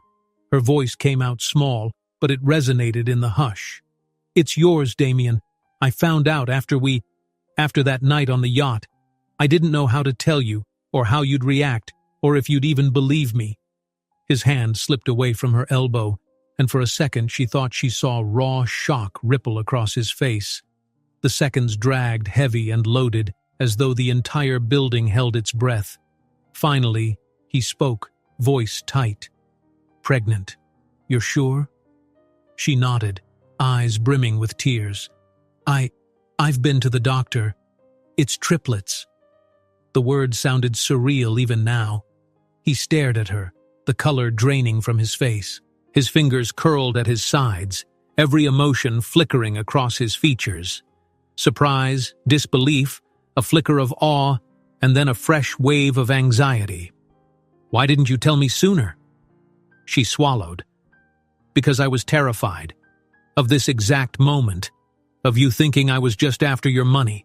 Of your family accusing me of everything they've already accused me of. I figured if I kept it secret until the bakery was stable, maybe I could manage on my own." His eyes dropped to her still flat midsection, as though trying to picture the life she carried. Then, suddenly, footsteps rang out again. Another figure approached, this time a different family member, a cousin or an aunt. Alana couldn't be sure. They'd come in time to catch the tail end of her confession. "Triplets?" the newcomer echoed, scandalized. Their wide-eyed stare flicked between Alana and Damien, quickly deducing the implications. "Oh, this is rich." Damien's shoulders tightened, but the relative continued, flinging sharp words. You realize how badly this will blow up in the press if it leaks out? Damien, your father's old board members are already on edge. Now we have a pregnant stranger claiming your children? They shook their head. You have to handle this. Shut it down. Immediately. Alana's heart constricted, each scornful syllable cutting deep. Damien turned, his gaze snapping with anger. This isn't your concern. It's between me and Alana. The relative scoffed. It becomes all our concern the moment it threatens the Whitmore name. You know how our family reacts to scandals, and this is the biggest one yet. Alana felt tears burning her eyes. She realized with dread that she'd walked into a fight she couldn't win. Damien was torn between his loyalty to his family's legacy and the sudden reality of fatherhood, and she was the unwanted complication at the center of it all. You can't let them dictate everything, she whispered, stepping back from Damien. But I see how impossible this is. I never wanted your family's money. I just needed help for the bakery. Then this happened, and I was scared. Damien reached for her hand, but she was already moving away, tears slipping down her cheeks. Alana, everything's falling apart, she choked, voice thick with devastation. I can't handle their threats and this hostility. My bakery's at risk. My grandfather is worrying himself sick, and now you're in trouble with your own board. I don't want to be the reason you lose everything. His jaw clenched. You're carrying my children. We'll figure it out. She saw the genuine conflict in his eyes, but the swirling force of his family's condemnation crashed against them both. The relative's stance was clear. If Damien didn't cut ties, they'd make sure the board pressed charges or worse. Alana brushed away her tears, stomach churning with heartbreak. I won't let you lose your birthright for me, she managed. Her words hung in the air. Then, turning before she lost her nerve, she hurried down the corridor. Damien called after her, but his voice merged with the pounding of her own pulse. She didn't stop until she was outside, the crisp air biting her cheeks. She felt torn between anger and crushing regret. In a fog, Alana made her way out of the building. Everything they'd fought for, her hope of saving the bakery, any chance of forging a real bond with Damien, seemed to be slipping through her fingers. And now the weight of triplets grew heavier by the second. She stepped onto the sidewalk, heart twisting as she realized she'd left Damien standing amid the swirl of family threats and corporate demands. Their worlds felt impossibly distant. Yet despite her anguish, a frail spark of love for the life growing within her held her upright. Damien, meanwhile, lingered in that hallway, watching her go as relatives and advisors loomed around him, their warnings echoing. He looked stunned, like a man who'd just discovered a path he never knew existed, and wasn't sure which way to turn. Damien's silent resolution. He stares after Alana, the magnitude of fatherhood weighing heavily on him. Alana felt as though her world was spinning on a fragile axis. The day after she confessed everything about her pregnancy to Damien, her grandfather's health took an alarming turn. One minute, he'd been dusting flour from the bakery shelves, grumbling about the rising cost of sugar, and the next, he was clutching his chest with a grimace of pain. Terrified, Alana called an ambulance. She sat by his hospital bed for hours, time stretching endlessly, her mind in a frantic haze of worry. Despite his insistence that he felt fine, the doctors wanted to keep him under observation. With his advanced age and mounting stress, they feared complications. Alana's guilt gnawed at her. She'd dragged him into her desperate financial crisis. Now the bakery faced new threats, and her grandfather's heart bore the cost. She stayed with him well past visiting hours, dozing fitfully in a stiff plastic chair.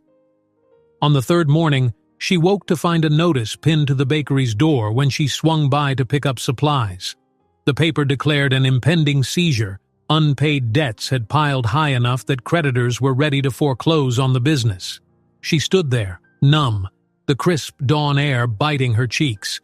All her efforts to arrange an anonymous investor felt like illusions that had quietly slipped through her grasp. Whatever faint hopes she'd clung to seemed to vanish in the wintry light of day. Leticia arrived, her face etched with concern. "Did you see the notice?" she asked softly, nodding at the paper Alana clutched in her hands. Alana gave a hollow laugh. "Hard to miss. We have 72 hours until they come to lock the doors, apparently." She ran a hand over her abdomen, still not visibly round but increasingly real to her with every flutter. "I don't know how to save this place anymore." Leticia glanced around the small bakery, the old photos on the walls, the flour-dusted counter. "You can't just give up." "I'm not giving up," Alana murmured, eyes shining with unshed tears. "But what do I do? Damien's family despises me. I'm about to be hauled into a legal battle. I have no resources, no viable loan, and my only investor turned out to be a phantom lead." She paused. "And now I've burdened Damien with the news of triplets. His board is more than ready to ruin me. Why would he risk everything?" Leticia tried to be encouraging, but the grim set of her mouth gave her away. "You should talk to him again. Maybe he can—" Alana shook her head. "His family's made it clear. I'm a liability." She swallowed the rising lump in her throat. "And I can't drag him into a scandal, not when it could cost him his entire empire. I'll figure something out." Yet, as the day wore on, no solution came. By dusk, Alana found herself back at the hospital, updating her grandfather on the situation. She tried to keep her voice steady, offering some vague reassurance that she'd find the money. But he saw right through her, his eyes, still weary from medication, filled with sorrow. "You've done enough, Mina Fila," he rasped, patting her hand with a trembling grip. "If it's meant to be, the bakery will survive. If not, I don't want you harming yourself or the baby over this." Alana's cheeks flushed. She hadn't told him about the triplets yet, worried the news might stress him further. Leaning in, she pressed a kiss to his forehead. "Rest, Vovo. I'll handle the details." In truth, her nerves were shredded by worry. That night she packed a small bag in her apartment, the first stirrings of a plan gnawing at her mind. Maybe she could leave town for a while, start fresh somewhere else. The bakery seemed doomed. Damien's life was complicated beyond measure. She could vanish, quietly giving birth and raising her children away from the toxic swirl of his family's accusations. It pained her to think of never seeing him again, but maybe it was the only path that wouldn't destroy them both. She set the bag by the door, feeling the weight of tears threatening to spill. A soft knock startled her. She glanced at the clock, nearly midnight. Heart hammering, she opened the door to find Damien standing there, wind-blown hair and a taut expression. His dark eyes flicked to the small duffel at her feet. "You're leaving?" he asked, voice tense with concern. She swallowed. "I can't stay here while everything falls apart. I'm about to lose the bakery, and your family wants to rake me over the coals. I don't want to make things worse." He stepped inside, shutting the door behind him, gaze flickering across her cramped living room. His shoulders sagged when he noticed the half-packed boxes, the lines of exhaustion carved into her face. "Why didn't you tell me sooner?" She sank onto the edge of her sofa. "What would you have done? Called off your family? Shielded me from their lawyers? You're already under fire." "Exactly," he interrupted, voice firm. "I'm already under fire. What's another spark? Alana, I told you we'd figure this out together." Her heart twisted. "Is that even possible? Your uncle's made it clear how he feels. Everyone thinks I'm a schemer who wants to trap you with a pregnancy." He exhaled slowly, pacing across the worn carpet. "My family can be ruthless, but this isn't just about them. It's about the future of our children." The word "our" sent a flutter through her stomach, as though the babies recognized it. She wanted to believe him, yet she saw the strain etched in his eyes, the same wariness she felt. "I'm not sure how to trust that," she admitted softly. "There have been too many twists and secrets." He paused, meeting her gaze. Then he reached into his pocket and pulled out a thin manila folder. Her brow furrowed as he handed it to her. Inside were signed documents, investment agreements, meeting notes, a few email printouts. She scanned them, recognizing the details. It was the same anonymous investor who'd reached out about the bakery's financial rescue. Her eyes lifted, stunned. "You were the anonymous investor?" He nodded, sitting on the coffee table directly across from her. "I didn't want you to think I was buying your trust, but I also knew your bakery needed immediate help, so I tried to do it quietly, figuring you could take the money without feeling obligated to me or facing my family's criticism." Emotion choked her. All this time she'd assumed it was some random benefactor. Why didn't you tell me?" A faint, tired smile tugged at his lips. "Because I was a coward in a way.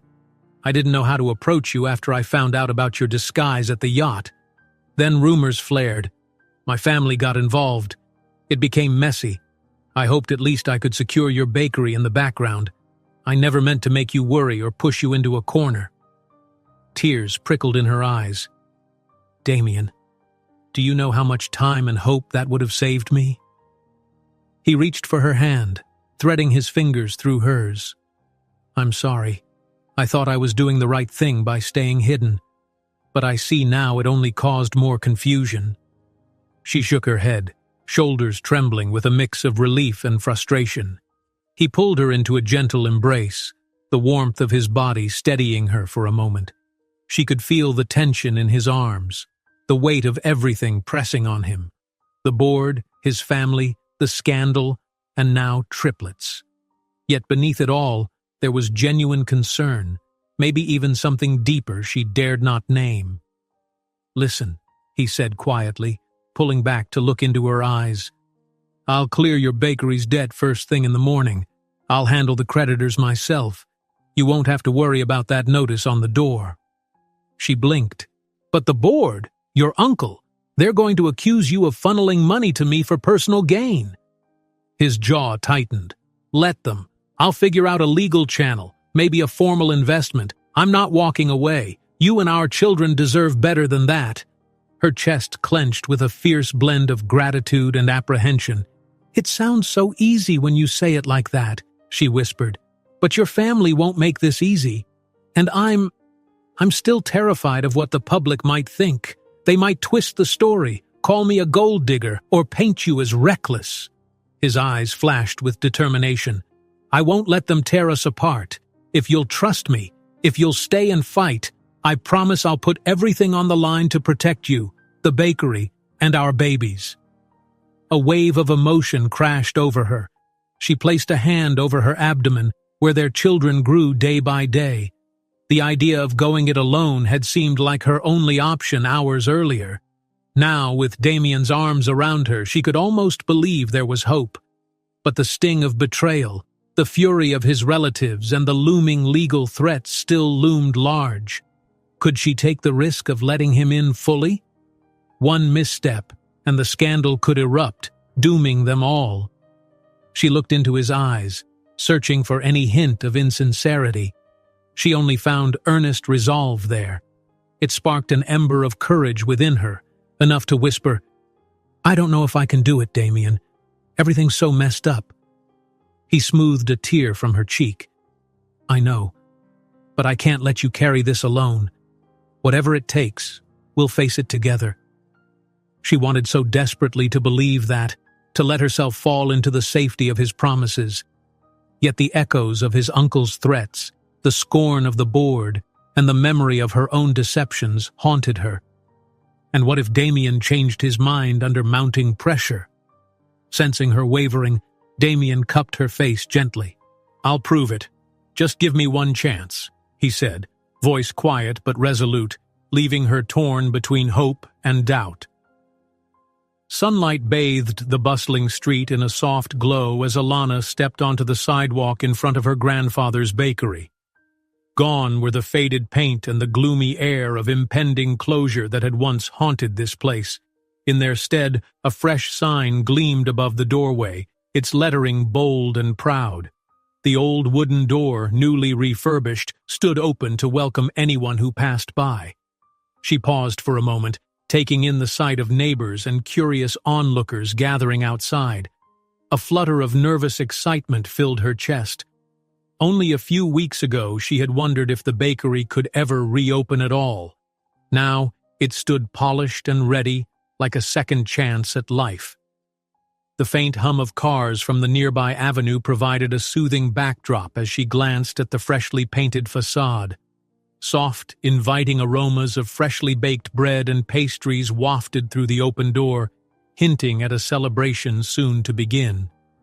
Alana's hand rested gently over the curve of her belly, no longer flat and unnoticeable, but beginning to show the promise of the life growing inside her. Damien appeared at her side, looking both nervous and determined. She caught his eye, and a small, grateful smile lifted her lips. In the weeks since they'd decided to stand together, he had fought battles on every front, placating the board, facing down his family's anger, and consolidating the loan he'd quietly arranged as her anonymous investor. One by one, the obstacles had fallen away, some with more difficulty than others. Yet he never wavered. He touched her shoulder reassuringly. "How are you feeling?" She drew in a calming breath. "Nervous," she admitted, "but also happy." His lips curved in a gentle grin. "You're not alone. I'm terrified, but I'm here." Before either of them could say more, Leticia scurried out from inside the bakery. She wore an apron dusted with flour, cheeks flushed from exertion and excitement. "Alana, the ribbon is ready," she said, then added in a teasing whisper to Damien, "You'd better give a good speech. Everyone's dying to hear what the great Whitmore has to say about this new partnership." Damien cast a helpless glance at Alana. "Speech?" Alana nudged him forward with a mischievous smile. "You're the official investor, remember? They'll want a few words." He groaned softly, but followed Leticia inside, disappearing amid the soft overhead lights and rows of fresh pastries. Alana lingered outside a moment longer, adjusting her blouse and smoothing invisible wrinkles from her skirt. This was it, the day she'd dreamed of, the day her grandfather's bakery took on a new lease of life. She willed her heartbeat to slow and stepped inside, the bell over the door jingling a familiar, comforting note. The interior gleamed with fresh paint and newly polished counters. It was both familiar and new, as if someone had carefully preserved every memory embedded in the walls while breathing renewed energy into the space. Family photos remained on display, her grandfather's young face smiling beside bags of flour, the old storefront from decades past, reminders of a heritage she refused to let die. Her gaze traveled to her grandfather, seated at a small table near the back, a plaid blanket over his knees. He'd been released from the hospital on condition that he rest, yet he refused to miss the big reopening. His eyes shone with pride, though his fragile health kept him from bustling about as he once did. Alana made her way to him, leaning down to press a light kiss to his temple. "You okay, Vovo?" He beamed, patting her hand. "Never better, Mina Filia. I see our bakery brought back to life, and you with it." His gaze lingered on her growing belly. So much to celebrate. Her throat tightened with emotion and she squeezed his hand. "We've come a long way." Before he could reply, a wave of excited chatter rippled near the entrance. Alana looked up to find Damien standing by a bright red ribbon strung across the newly installed glass display cases. Cameras flashed, though mostly from curious neighbors' smartphones. The handful of journalists who'd shown up, hungry for a story about the Whitmore scandal, seemed unsure what to do in the face of genuine community warmth. Damien cleared his throat, glancing once at Alana, then speaking in a measured tone. "Good morning, everyone. First, I'd like to thank you all for coming. This bakery has been a beloved part of the neighborhood for generations. Our goal wasn't just to renovate a shop, but to help preserve a piece of community history." Applause broke out, hesitant at first, then growing as more onlookers clapped in genuine support. Alana felt her cheeks warm with pride and gratitude. Damien continued, voice gaining confidence. I believe in supporting local businesses that bring people together. From the moment I heard this bakery's story, I couldn't stand by and watch it close its doors." He paused, letting his gaze wander over the crowd until it rested on Alana. "I'm proud to be a part of its new chapter." A smattering of cheers and more applause filled the air. Leticia, beaming, handed him a pair of oversized ceremonial scissors. With a flourish, he cut the ribbon, and everyone cheered loudly. The bakery was officially reopened. In the gentle chaos that followed, friends, neighbors, and well-wishers flowed through the door, sampling pastries and fresh bread. A small string quartet hired by Leticia played a cheerful tune in the corner. Alana helped at the counter, smiling and thanking each visitor for their support. Though her cheeks burned from constant smiling, her heart felt lighter than it had in a long time. Midway through the morning rush, Damien's assistant appeared at the door. Alana tensed instinctively, recalling his frosty attitude when he first discovered her at the yacht. But now he approached politely, extending a handshake to her. "Congratulations," he said, voice carrying a subdued warmth she hadn't heard before. "This is quite a success." She offered him a grateful smile. "Thank you," she replied simply. In his eyes, she noticed a hint of relief. Perhaps he too had been caught in the turmoil, but now some of that tension had lifted. Across the room, Damien found himself cornered by local reporters. He navigated their questions with careful politeness, reinforcing the bakery's importance and his commitment to revitalizing it. The mention of Alana's name drew curious glances, but the questions stayed focused on business, not scandal, thanks in part to Letitia's gentle redirection each time the reporters strayed. Eventually, Damien excused himself from the reporters and ventured to the back of the bakery. He found Alana tidying a tray of pastries, her face flushed from the unaccustomed bustle and the weight of carrying triplets. Without warning, he gathered her into a tender hug, pressing his forehead to hers. "I'm proud of you," he murmured, voice soft enough that only she could hear. "Look around, your grandfather's dream, alive again." A tear slipped down her cheek and she leaned into him. "I owe it to you," she whispered. "If you hadn't come through—" He shook his head, gently silencing her. "No, you fought for this place from the beginning. I just cleared the path." She felt the gentle thump of their children moving, as though they sensed this moment of contentment. Smiling to herself, she clung to Damien's hand, letting him guide her back toward the front of the bakery where the crowd buzzed with excitement. Her grandfather watched them from his chair, eyes misty. Leticia was busy organizing a short ceremony, ushering neighbors into a makeshift queue for the day's free samples. The shimmering sense of new beginnings filled the air. Reporters snapped photos of Alana, Damien, and the bakery staff lined up behind the counter, all sporting broad smiles. In the midst of the bustle, Alana wondered if Damien's family would come charging through the door, brandishing accusations of impropriety. But no one arrived. Perhaps Damien had managed to negotiate a truce, or maybe they simply recognized the tide was turning in his favor, thanks to the groundswell of positive local coverage. In either case, the threat that once loomed felt distant now. As the flurry of well-wishers continued, the hours melted into a single, joyful haze. Old friends and customers who had missed the bakery's warmth returned in droves. Flour-dusted aprons swished by, trays of pastries emptied almost as quickly as they were filled, and the air rang with happy chatter. When the final ribbon of late-afternoon sunlight streamed through the windows, Alana paused to catch her breath. She stepped outside for just a moment, finding a patch of quiet on the sidewalk. The pinkish glow lit up the sign above the door, the one bearing her grandfather's name. Pride welled in her chest. At last, their family's legacy stood on firm ground. Damien followed her out, slipping an arm around her waist. Together, they watched the interior of the bakery as it thrived with renewed life. Alana could hardly believe how different everything was from just a few short weeks ago, how a series of tense, risky choices had led to this sweet victory. She felt Damien's steady presence beside her and realized how natural it was to lean on him, to share not just the bakery's future but also the promise of a family. He pressed a gentle kiss to her temple. In a low voice, he murmured, "No regrets?"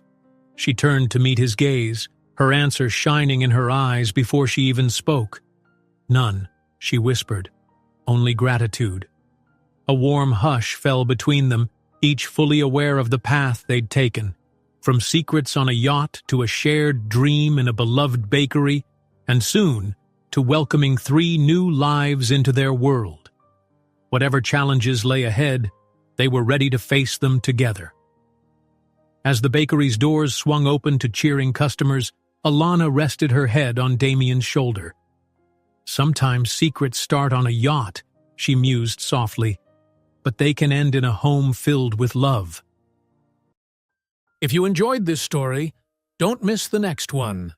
Just click on the screen.